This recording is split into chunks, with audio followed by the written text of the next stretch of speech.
नमस्कार, आप देख रहे हैं ग्लोब न्यूज झारखंड। मैं नंदिता आपके साथ। आइए नजर डालते हैं आज के समाचारों पर। सीबीएसई, आईसीएसई और विभिन्न राज्य बोर्ड के 10वीं 12वीं की परीक्षा रद्द होने के बाद झारखंड एकेडमिक काउंसिल की ओर से ली जाने वाली 10वीं और 12वीं की परीक्षाएं भी रद्द कर दी गई है। मुख्यमंत्री हेमंत सोरेन ने ट्वीट कर इसकी जानकारी दी है। वहीं राज्य सरकार के सूचना और जनसंपर्क विभाग की ओर से इसे लेकर एक निर्देश भी जारी किया गया है।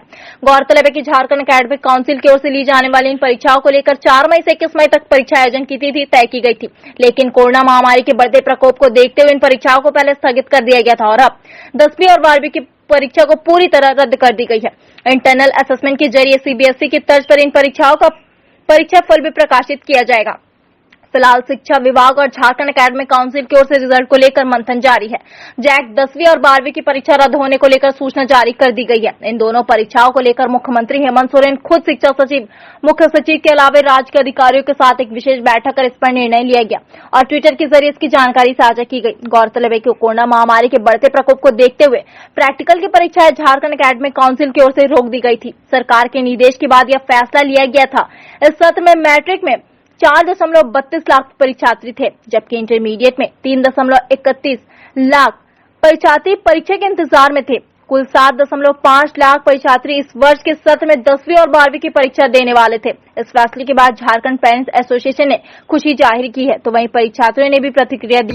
देखिए, 10th और 12th के बच्चे बहुत ही मेहनत कर रहे थे। उन लोगों का सेशन बर्बाद हो चुका है। उन लोगों ने साल भर प्रैक्टिस किया, साल भर पढ़ाई किया।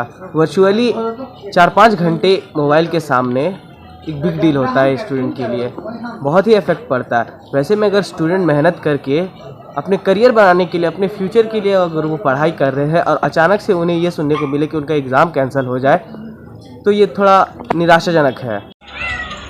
10th और 12th का एग्ज़ाम इस तरीके से अचानक से सरकार रद्द कर दे रही है। पहले ही पूरा कोरोना के कारण जॉब्स के वाट लगे हुए हैं और ऐसे में अगर हम लोग पूरे साल तैयारी किए हैं, पूरे साल इतनी मेहनत किए हैं, एक किताब पढ़ने की बात नहीं है, कई सारी किताबें हम लोग पढ़े और इतनी सारी किताबें पढ़ने के बाद, पूरी तैयारी करने के बाद ये सोच के हम पढ़ते हैं कि आगे चल के गवर्नमेंट की ही लाइन्स है कि पढ़ेंगे तभी बढ़ेंगे, और इतनी सारी तैयारी करने के बावजूद एग्ज़ाम अचानक से रद्द हो जाए, पढ़ाई रुक जाए, ऐसे में हम लोग जो स्टूडेंट्स हैं उन लोगों की मंशा टूट गई है कि हम पढ़ें कि नहीं पढ़ें या फिर हम भी मजदूरी करें। मुख्यमंत्री जी, आखिरकार आपने अभिभावकों की आवाज़ सुनी और जैक बोर्ड की 10वीं और 12वीं परीक्षा को रद्द करने का निर्णय लिया है। मैं इसके लिए झारखंड पेरेंट्स एसोसिएशन की ओर से आपको धन्यवाद देता हूं, क्योंकि आज ही हमने 48 घंटे का समय दिया था सरकार को कि 48 घंटे के अंदर अगर झारखंड सरकार ने जैक बोर्ड की 10वीं और 12वीं परीक्षा को रद्द नहीं किया तो हम आमरण अनशन पर बैठेंगे। तो मैं सरकार को और मुख्यमंत्री जी को, खासकर हेमंत सोरेन जी को मैं धन्यवाद देता हूं कि उन्होंने समय रहते इस पर निर्णय लिया, क्योंकि हजारों हजार बच्चे लगातार मानसिक उत्पीड़न से गुजर रहे थे, परेशान थे और उनके पेरेंट्स भी परेशान थे। पेट्रोल और डीजल की बढ़ती कीमतों के खिलाफ आज प्रदेश कांग्रेस राज्य भर में विरोध प्रदर्शन कर रहा है। दरअसल कीमतों में इजाफा को लेकर पेट्रोल पंप के समक्ष कांग्रेस के प्रदर्शन का कार्यक्रम निर्धारित है। इसी क्रम में बरियातू रोड स्थित पेट्रोल पंप पर बढ़ती महंगाई के खिलाफ प्रतीकात्मक विरोध करने के लिए कांग्रेस प्रदेश अध्यक्ष और झारखंड के वित्त मंत्री पहुंचे और विरोध दर्ज की। पेट्रोल डीजल में लगातार हो रहे मूल्य वृद्धि के खिलाफ कांग्रेस ने बरियातू में वित्त मंत्री रामेश्वर उरांव की अगुवाई में विरोध प्रदर्शन किया और हाथों में तख्ती लेकर केंद्र सरकार के खिलाफ जमकर नारेबाजी की। है ना, यहाँ तो भोग रहे हैं, सफर कर रहे हैं लोग, गरीब लोग। अमीर का क्या हो रहा है, अमीर भी सफर कर रहे हैं, वो भी कहते हैं कि भाई ऐसा तो कभी देखा नहीं था इस तरह का। जब प्रति बैरल 140 से 45 डॉलर रुपये प्रति बैरल इंटरनेशनल मार्केट था पेट्रोल डीजल का, पेट्रोल का खासकर और डीजल का उससे कम था, तो कांग्रेस सरकार 2014 तक पेट्रोल 60 रुपये, डीजल 58 रुपये बेचती थी। अपोलो हॉस्पिटल कोलकाता से न्यूरोलॉजिस्ट डॉक्टर सुधीर कुमार आगामी 12 जून को हाउसिंग कॉलोनी बरटांड स्थित गुड लाइफ मेडिको में वो मरीजों को मुफ्त सेवा देंगे। मरीज इस निःशुल्क कैंप में आकर चिकित्सक के परामर्श ले सकते हैं। गुड लाइफ मेडिको के संचालक विक्की कुमार ने बताया, अब तक 50 से ज्यादा मरीज इस शिविर के लिए संपर्क कर चुके हैं। उन सभी का नाम रजिस्टर कर लिया गया है। शिविर का समय सुबह 8 बजे से लेकर 12 बजे तक है। उन्होंने आगे बताया, मेडिको में स्किन के डॉक्टर, फिजिशियन, गायनोकोलॉजिस्ट धनबाद मरीजों का निःशुल्क जांच करेंगे और वो जांच का मरीजों से एक भी पैसा नहीं लिया जाएगा और उसमें उस दिन मरीज को शुगर टेस्ट भी मुफ्त किया जाएगा। और आने वाले समय में हमारे यहाँ gynaecologist, child specialist, skin specialist, neuropsychiatric वगैरह डॉक्टर भी उपलब्ध होंगे। भूली आजाद नगर सिल्वर डब स्कूल के करीब दुकान को किया गया आग के हवाले, लाखों का सामान जलकर हुआ राख। भूली आजाद नगर से भूली जाने वाली सड़क के किनारे बीती रात अज्ञात लोगों द्वारा एकरा इंटरप्राइजेस में आग लगा दी गई। आग के लपेटे में दुकान में रखे लाखों रुपए के सामान जलकर राख हो गए। घटना बीती रात करीब 3 बजे का है। किसी ने दुकान को जलते देख दुकानदार इरशाद को इसकी सूचना दी। मौके पर इरशाद पहुंचकर आग को बुझाने में जुट गए। फिर इसकी सूचना भूली ओपी को दी गई। वहीं दुकानदार इरशाद ने बताया कि दुकान के दीवार को तोड़कर आग लगाया गया है। ये किसी ने जानबूझकर किया है। इससे हमारा लाखों का नुकसान हुआ है। इसकी सूचना भूली ओपी को दी। पुलिस जांच कर ऐसे लोगों को चिन्हित कर कार्रवाई करे। तो हमने देखा पीछे से दीवार कटा हुआ है और वहां से आग लगाया गया। फिर जब मैंने थाना गए, भूली थाना, तो वहाँ जाकर बताएं। फिर फायर ब्रिगेड आए, 1 घंटे बाद आया। फिर जेसीबी मंगवा के हम लोग शटर को उठाएं, ये शटर को। उसके बाद आग इतना ज़्यादा था तब तक पूरा रोड तक आ रहा था। 6 से 7 लाख रुपए का मेरा स्टॉक था। धनबाद केंद्रीय सुरक्षा औद्योगिक बल के जवानों के स्वैच्छिक प्रयास से शुभ संदेश फाउंडेशन द्वारा यस तूफान पीड़ितों को भेजा गया राहत सामग्री। बीसीसीएल कोयला नगर में केंद्रीय औद्योगिक सुरक्षा बल के धनबाद इकाई के लगभग 2500 जवानों द्वारा पश्चिम बंगाल के सुंदरबन में साइक्लोन यास द्वारा प्रभावित लोगों के लिए शुभ संदेश फाउंडेशन द्वारा राहत सामग्री भेजी गई। सीआईएसएफ के जवानों के प्रयास से यह राहत सामग्री जुटाई गई। सीआईएसएफ के डीआईजी विनय काजला ने बताया कि विगत दिनों देश के कई हिस्सों में यास तूफान से हुए नुकसान को गंभीरता से लेते हुए जवानों ने राहत सामग्री इकट्ठा किया है। यास तूफान प्रभावित इलाकों में ऐसे कई स्थानों जहां पर सड़क मार्ग नहीं होने की वजह से वहां के लोगों तक राहत सामग्री नहीं पहुंच सकी है। वहां के प्रभावित लोगों के लिए सीआईएसएफ ने शुभ संदेश फाउंडेशन के बैनर तले राहत सामग्री जुटाया है, जिससे तूफान से हुए तबाही को झेल रहे लोगों तक राहत सामग्री पहुंचाकर वितरित की जाएगी। मैंने एक पैकेट डिजाइन किया है, फूड पैकेट, जिसमें करीबन 16 आइटम हैं, जिसमें चावल 2 किलो, दाल आधा किलो, आलू, प्याज, चीनी, साबुन, नमक, मस्टर्ड ऑयल, हल्दी और कैंडल्स और मैचेस, मूढ़ी, गुड़। तो काफ़ी वैरायटी ग्लूकोज पैकेट्स ये बना के ये लगभग एक फैमिली के लिए 1 हफ्ते का राशन हो जाएगा। हमारे 800 पैकेट बने हैं जो अभी गाड़ियों में हम लोड करके कल शाम तक ये घोरामारा पहुंच जाएंगे। ये फंडिंग कैसे हुई इसकी? ये सब सभी सीआईएसएफ बल सदस्यों का स्वैच्छिक इच्छा से डोनेट किया है। उन्होंने अपने किसी ने चावल डोनेट किए, किसी ने सामान इकट्ठा किया और पूरे सेक्टरों से, हमारे जितने सेक्टर हैं सीआईएसएफ के, कुलहुंडा, सेजुआ, जेलगौड़ा और बाकी एरिया 12, डीवीसी, मैथन और पंचायत, सभी ने कंट्रीब्यूट किया है इस प्रयास में कि हम हमारे उन देश का वासियों के प्रति इस टाइम में उनको राहत पहुंचा सकें। कांग्रेस ने पेट्रोल डीजल की कीमतों में बेतहाशा वृद्धि के खिलाफ शुक्रवार को पूरे देश के पेट्रोल पंप पर सांकेतिक प्रदर्शन किया है। प्रदर्शन के दौरान जनहित से जुड़े मुद्दे जैसे अभूतपूर्व आर्थिक सुस्ती, रसोई गैस की कीमत में बढ़ोतरी, महंगाई और बेरोजगारी का मुद्दा उठाया गया। कांग्रेस का कहना है कि भाजपा सरकार की गलत नीतियों के कारण ही देशवासी 15 महीने से कोरोना से जूझ रहे हैं। इस प्रदर्शन को लेकर के कांग्रेस नेता कांग्रेस स्थित वॉर रूम से निकल करके सीधा आंदोलन करते हुए ग्रीन व्यू पेट्रोल पंप पहुंचे। वहां पर सभी कांग्रेसी नेताओं की एकजुटान हुई और भाजपा सरकार के खिलाफ विरोध जताने लगे। जिस तरह से कोरोना के काल में भाजपा सरकार महंगाई बढ़ाने की मौका तलाशी है, कोरोना को लेकर के आज वह लोग पूरे कांग्रेसी सोशल डिस्टेंसिंग मनाते हुए विरोध कर रहे हैं। खास करके खाद्य तेलों में अप्रत्याशित वृद्धि को लेकर के प्रधानमंत्री नरेंद्र मोदी जी आंदोलन के माध्यम से लोग कहना चाहेंगे कि तेल के दामों में जो वृद्धि हुई है उसे जल्द से जल्द वापस लिया जाए। इस कार्यक्रम में कांग्रेसी नेता अशोक सिंह, झारखंड सरकार के पूर्व मंत्री मन्नान मलिक, धनबाद कांग्रेस कमेटी कार्यकारिणी अध्यक्ष रविंद्र वर्मा मौजूद थे। पत्र के आलोक में झारखंड प्रदेश कांग्रेस कमेटी के माननीय हमारे अध्यक्ष जी डॉक्टर रामेश्वर उरांव जी के निर्देशानुसार जिस प्रकार पेट्रोलियम सहित खाद्य पदार्थ के में और खाद्य तेलों में और खास करके हम कह सकते हैं कि जो जीवन रक्षक दवाइयां हैं और इस प्रकार कई सामानों में आज देश में लगभग सभी सामानों में अप्रत्याशित मूल्य वृद्धि है, जिसको लेकर के आज एक तो कोरोना की मार और दूसरे ये सरकार की मार। और ये सरकार ने आपदा में जो औसत तलाशा है उस लूट को रोकने के लिए इस बढ़े हुए प्राइस और तेल के दामों को और खाद्य तेलों के दामों के वापस मांग हम लोग प्रधानमंत्री नरेंद्र मोदी से करने के लिए आज हमारा आदेश है कि सोशल डिस्टेंसिंग का पालन करते हुए अधिकतम सामाजिक दूरी का ध्यान रखते हुए आज ये कार्यक्रम को प्रतीकात्मक हम लोग प्रदर्शन कर रहे हैं। धनबाद के विधायक राज सिन्हा ने लिया वाटर ट्रीटमेंट प्लांट का जायजा। पहुंचे भेलाटांड धनबाद जिले में स्वच्छ पानी की आपूर्ति में आ रही दिक्कतों का मुआयना करने के लिए भाजपा के विधायक राज सिन्हा आज शुक्रवार को वाटर ट्रीटमेंट प्लांट भेलाटांड प्रयोगशाला पहुंचे, जहां विशेषज्ञ और विभाग के उच्च अधिकारियों से उन्होंने बात कर परेशानी को करीब से समझा और जानने का प्रयास किया कि यहां पर क्या दिक्कत हो रही है। विधायक जी ने बताया कि शहर की जनसंख्या काफी तेज गति से बढ़ती जा रही है, जिससे जल की खपत भी अधिक हो गई है। ऐसे में पूर्व रघुवर सरकार ने पानी की कमी को दूर करने के लिए एक और पाइपलाइन बिछाने के शुभारंभ की थी, जिससे कि शहर के जल मीनारों का निर्माण किया जा सके। वह कार्य वर्तमान सरकार की अवधि में धीमी पड़ चुकी है। इस बाबत वह राज्य के संबंधित उच्च पदाधिकारियों से बात कर समस्या की हल निकालने का प्रयास में जुटे हैं। वही वाटर ट्रीटमेंट प्लांट में मरम्मत की सख्त आवश्यकता है, जिससे कि वाटर फिल्ट्रेशन सही तरीके से किया जा सके। इसके अलावा धनबाद के विभिन्न हिस्सों के पाइपलाइन से वाटर लीकेज की समस्या बढ़ती जा रही है, जिसकी वजह से रोजाना 5 लाख लीटर पानी बेकार हो रहा है। इस पर काबू पाना अति आवश्यक है। जल की बर्बादी पर काबू पा लिया गया तो कई स्थानों पर जलापूर्ति किया जा सकेगा, जिससे कि हजारों लोगों की पानी की कमी नहीं झेलनी पड़ेगी। राज सिंह के साथ विभाग के कई वरीय अधिकारी भी वहां पर उपस्थित थे।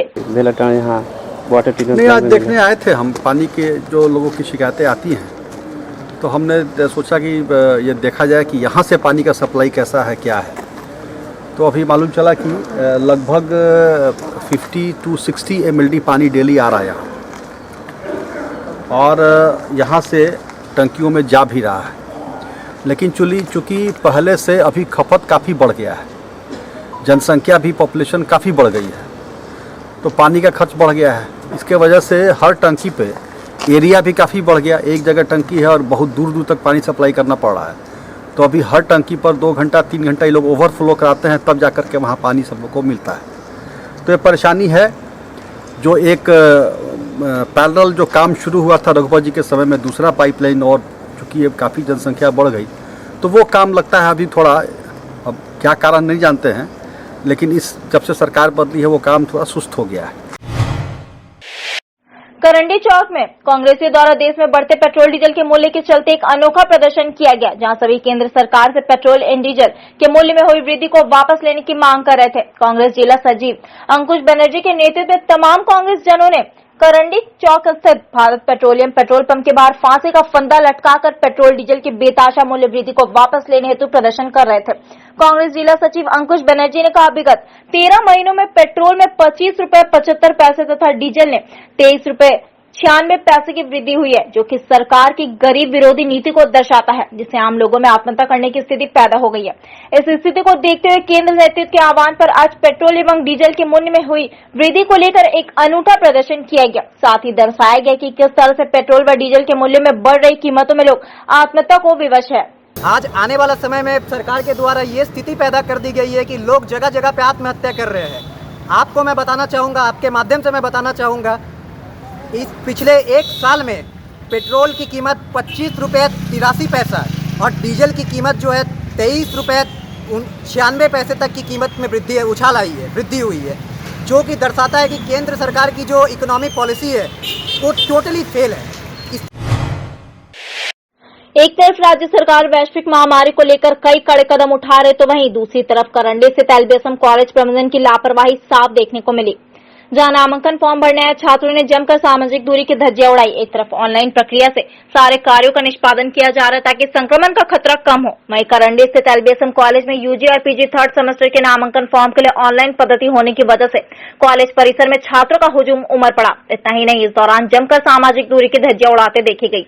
छात्र सीता मुर्मू ने बताया कि दूर दराज ग्रामीण क्षेत्रों से छात्र कॉलेज आ रहे हैं। ऐसे में अगर ऑनलाइन पद्धति से फॉर्म फिलअप होता तो परेशानी नहीं होती। नामांकन प्रक्रिया में भाग लेने कॉलेज पहुंचे छात्रों के अनुसार अगर ऑनलाइन पद्धति के माध्यम से छात्रों का नामांकन होता तो बेहतर होता, क्योंकि 10 से 15 तारीख तक का ही समय है। ऐसे में अगर समय से फॉर्म नहीं भरा गया तो भी परेशानी है। छात्र करण हेम्ब्रम ने बताया कि भीड़ हो या कुछ भी हो, फॉर्म तो भरना है। ऐसे में जाए तो जाए कहां। वहीं कॉलेज प्रबंधन से पूछे जाने पर एलबीएसएम कॉलेज के बड़ा बाबू ने बताया कि यूजी सेमेस्टर 3 और पीजी सेमेस्टर 4 ऑफलाइन पद्धति से नामांकन फॉर्म भरा जा रहा है। उन्होंने कई बार कोशिश की कि छात्रों द्वारा सामाजिक दूरी का पालन हो, पर यह संभव नहीं हो पाया। वहीं उनसे ऑनलाइन पद्धति से नामांकन नहीं होने का कारण पूछा गया तो उन्होंने साफ कह दिया कि कारण का उन्हें पता नहीं है। एक तरफ वैश्विक महामारी का प्रकोप तो दूसरी तरफ कॉलेज प्रबंधन की लापरवाही। ऐसे में जिला प्रशासन को चाहिए कि ऐसी व्यवस्थाओं पर तत्काल रोक लगाई जाए और विद्यार्थियों के लिए दूसरी वैकल्पिक व्यवस्था की जाए, अन्यथा स्थिति भयावह हो सकती है। ऑफलाइन नहीं हो रहा है तो आना तो पड़ रहा है। कितना दिन का समय दिया गया आप लोगों को? समय तो 1 सप्ताह का दिया गया है। 15 तारीख लास्ट डेट है। कब से एडमिशन स्टार्ट हुआ है? कल से 10 तारीख से। 10 तारीख से स्टार्ट हुआ है। हम लोग को भी टाइम ज़्यादा नहीं दिया गया है, 5 ही दिन दिया गया है। अच्छा। तो सबको तो हर दिन बिजी रहता है ना काम में, तो 5 दिन में क्या करेगा आदमी, एक ही दिन में काम करा रहेगा। अच्छा। इसीलिए करते हैं हम लोग। संडे को भी छुट्टी रहेगा फिर। तो ऐसे में डर नहीं लगा रहा? अभी तो कोरोना खत्म भी नहीं हुआ जमशेदपुर में। वो तो आप सही बात हो रहा है, डर तो लग ही रहा है सभी को, लेकिन एडमिशन तो जरूरी है ना। क्या करना चाहिए कॉलेज प्रशासन को? भीड़ भी ना लगे लेकिन सब फार्म भरे, क्या होना चाहिए? ऑनलाइन करा देता तो ठीक हो जाता सब चीज़।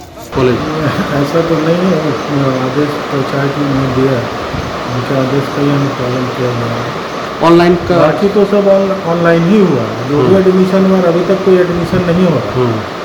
ये पहला बार है कि अभी कोरोना पीरियड के बाद इसमें अभी लॉकडाउन में। क्या कारण है सर ऑनलाइन नहीं हो पा रहा है? इसका कुछ रीजन आया है क्या? नहीं, ऐसा कोई रीजन तो नहीं है। क्या इतना भीड़ है अभी छात्रों का, एक दूसरे के ऊपर चढ़े, ना मास्क पहना है, एक दूसरे के ऊपर चढ़े हुए हैं पूरा, ऐसा नहीं लग रहा कि? हाँ, ये तो ऐसा तो नहीं होना चाहिए। सुबह से 2 बार खुद भी जाके हम हटाए, हम लोग को गार्ड भी हटा रहे हैं।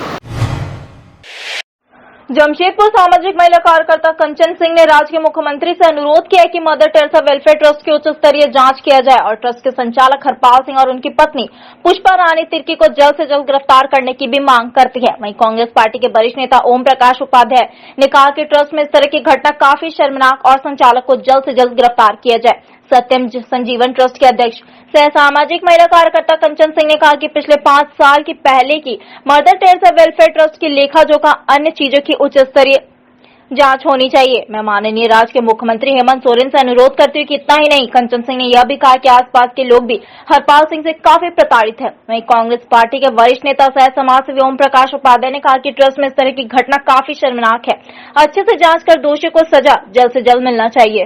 और उन्होंने जो मदर टेरेसा के संचालक के ऊपर जो यह इतनी गंभीर और शर्मनाक उनके ऊपर आरोप लगा है, तो मैं यह चाहती हूँ अपने माननीय राज्य के मुख्यमंत्री जी से कि वो इस मामला को देखें और इस मामला के पूरी तह तक जाकर उच्च स्तरीय से कार्रवाई करवाएं। और मैं यह भी चाहती हूँ कि जो यहाँ मदर टेरेसा के संचालक हैं उनका जितना जल्द से जल्द हो सके गिरफ्तारी हो। ऐसा नहीं है कि वो लोग यहाँ से दुबई पाकिस्तान भाग गए हैं, और उनकी बिल्कुल हम चाहते हैं। और अगर यह काम जल्द से जल्द उनकी गिरफ्तारी नहीं होती है तो सत्यम संजीवन ट्रस्ट और भी हमारे यहाँ पे जितनी भी संस्थाएं हैं सभी लोग मिल करके उनके खिलाफ डीसी ऑफिस पे धरना देंगी। इन लोगों को जल्द से जल्द पकड़ना चाहिए, नहीं तो ये लोग बाहर रहेंगे तो लोगों को धमकाना, जो विक्टिम है उसको धमकाना, और भी बच्चे लोग हैं, बच्चे लोग जब तक इनके अंडर में रहेंगे उन लोगों से अब सही बात सच्ची बात नहीं जान पाएंगे। इसलिए जो प्रशासन को चाहिए कि उन बच्चों को पहले संरक्षित जगह पर रखा जाए जहां वो खुल के आपको बता सके कि उनके साथ क्या होता था और क्या हुआ है, तब जाके निष्पक्ष जांच हो पाएगा। घाटशिला के नर्सिंग होम में नर्स के पद पर कार्यरत एक युवती के साथ मूसाबनी थाना में पदस्थापित एचए ऑपरेटर प्रेमचंद्र मुर्मू ने शादी का झांसा देकर कई बार शारीरिक संबंध बनाया और जब युवती ने शादी करने का दबाव दिया तो उसे जंगल में छोड़कर फरार हो गया। पीड़िता ने इस मामले को लेकर डीआईजी और एसएसपी से शिकायत करते हुए न्याय दिलाने की मांग की है। पीड़िता प्रेमचंद को मैट्रिक के समय से जानती है। स्कूली शिक्षा समाप्त होने के बाद उससे कुछ महीने पूर्व घाटशिला जाने के दौरान मुलाकात हुई और उसके बाद से वे दोनों एक दूसरे से प्रेम करने लगे। युवक के मूसाबनी थाने में पदस्थापित होने के कारण वह उस पर विश्वास करने लगी, जिसका फायदा उठाकर प्रेमचंद ने उसके कई बार शारीरिक संबंध बनाया। लेकिन 5 जून को प्रेमचंद ने शादी करने का झांसा देकर कोवाली थाना के बुनुडू गांव के मंदिर में ले गया, जहां उसने शादी करने की बात कही। लेकिन गांव वाले के मौजूद होने के कारण उसने थोड़ी देर वहां शादी करने की बात के समीप के जंगल ले गया और वहां उसने जबरन शारीरिक संबंध बनाया, जिसके बाद युवती ने उसे शादी करने के लिए दबाव देने लगी तो उसे जंगल में छोड़कर फरार हो गया। जिसके बाद युवती ने गांव वालों को इसकी जानकारी दी और वहां से उसके लेकर परिवार को सौंप दिया। लेकिन उसने हार नहीं मानी और वह कोल्हान डीआईजी और एसएसपी से युवक के खिलाफ शिकायत की और इसी युवक से शादी करने की बात कहते हुए युवती ने न्याय दिलाने की मांग की। हम लोग तो पति पत्नी है ना, ऐसे बोल रहे हैं तो हम बोल रहे तो तभी आप बोले कि शादी करेंगे। शादी नाम लेके हमको लेके आया और हम उनसे जिस्मानी रिश्ता भी बनाए और अभी आप शादी से इनकार काहे कर रहे हैं। उसके बाद ना सर हमको रात होने दिया 7 बजे और बुनुडी गाँव में उधर छोड़ दिया हमको। तो आपसे कैसे पहचान हुआ उससे? सर उसको पहले मैट्रिक का समय उसको जानते थे और उसके बाद हम दोनों का मुलाकात नहीं हुआ सर। वो भी दूसरा तरफ में पढ़ाई करता था ना, हम भी दूसरा तरफ में पढ़ाई करते। उसके बाद से ना 20 अप्रैल में हम जब घर आ रहे थे ना हाथा में हम लोग दोनों का मुलाकात हो गया।